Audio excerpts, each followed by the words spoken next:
It was 1968, 55 years ago, a year not unlike the present. In many ways, 1968 was a year like this one, although filled with many blessings and much goodness. It was also a time of struggle. A long, difficult war raged out of control in Southeast Asia. 1968 was the year of the Tet Offensive, which convinced many Americans that the Vietnam War was a hopeless cause. It's 1968. On a quiet April evening, the leader of the civil rights movement would be gunned down as he stood on the balcony of the Lorraine Motel. The assassination of Dr. Martin Luther King Jr. would lead to riots and unrest across the country. 2 months later, Bobby Kennedy, who was running for president of the United States, was also assassinated. It was a year not unlike the present, full of upheaval, messiness, and chaos. And then came Christmas. December 24th, 1968 is arguably one of the more pivotal days in the history of civilization. For the first time since life was created, human beings escaped the pull and encumbrance of Earth's gravity to circle another celestial body, the moon. It was Apollo 8, the mission that saved 1968, the mission that helped us see ourselves as we truly are. On the fourth pass of the moon, Frank Borman, James Lovell Jr., and William Andrews became the first humans to ever behold the Earth rise. They are rising in the inky darkness of space like a blue Christmas ornament was the Earth.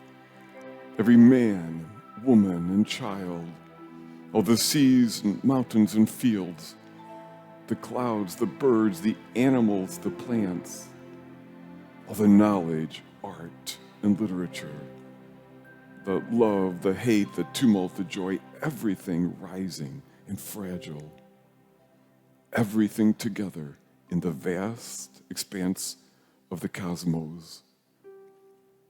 And as the astronauts beamed this amazing image back to Earth, Anders says, "For all the people back on Earth, the crew of Apollo 8 has a message that we would like to send to you." Then they each read a portion of the creation story from the book of Genesis. In the beginning, God created the heaven and the earth. And God said, "Let there be light," and there was light. And God said, "Let there be a firmament in the middle of the waters," and it was so. And God called the dry land the earth, and the gathering of the waters the seas. And God saw that it was good. And they concluded.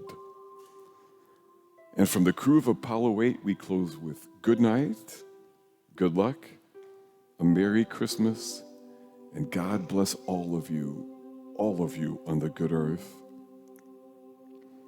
It was 1968, and for the first time we saw ourselves from that vantage point. We saw what God saw and remembered that it is good. For it was on this fragile, beautiful planet that God decided to make a home and took flesh as a little child.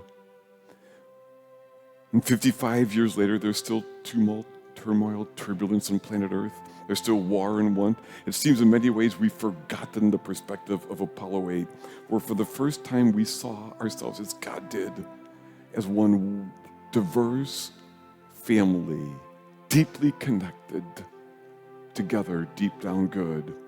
For it was on this beautiful, fragile planet that God took flesh as a little child.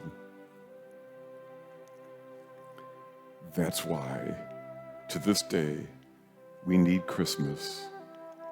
We have forgotten that we are all in this as one, bound together by the love of our amazingly good and incredibly humble God.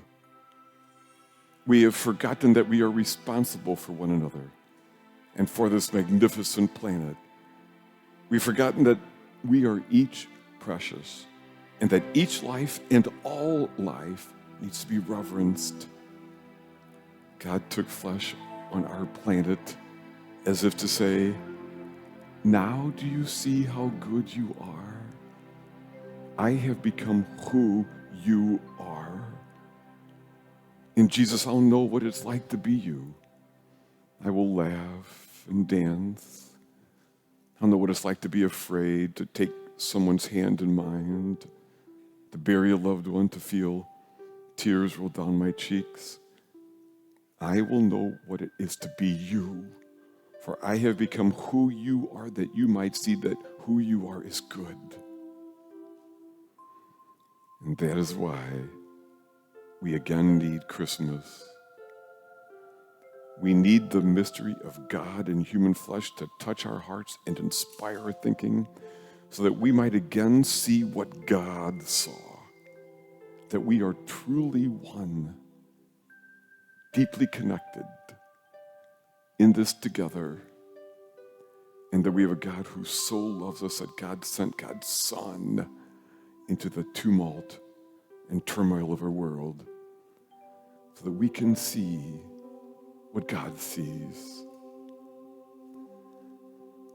Wherever you might be on your own trajectories or orbits, we know that in this season, Christ comes again to touch us, heal us, love us, encourage us, so we might do the same for a hurting, broken, fragile world and each of its precious children and all of creation, so that we again begin to see ourselves as God does. Indeed, as the crew of Apollo 8 put it, a Merry Christmas, and God bless all of you on the good earth.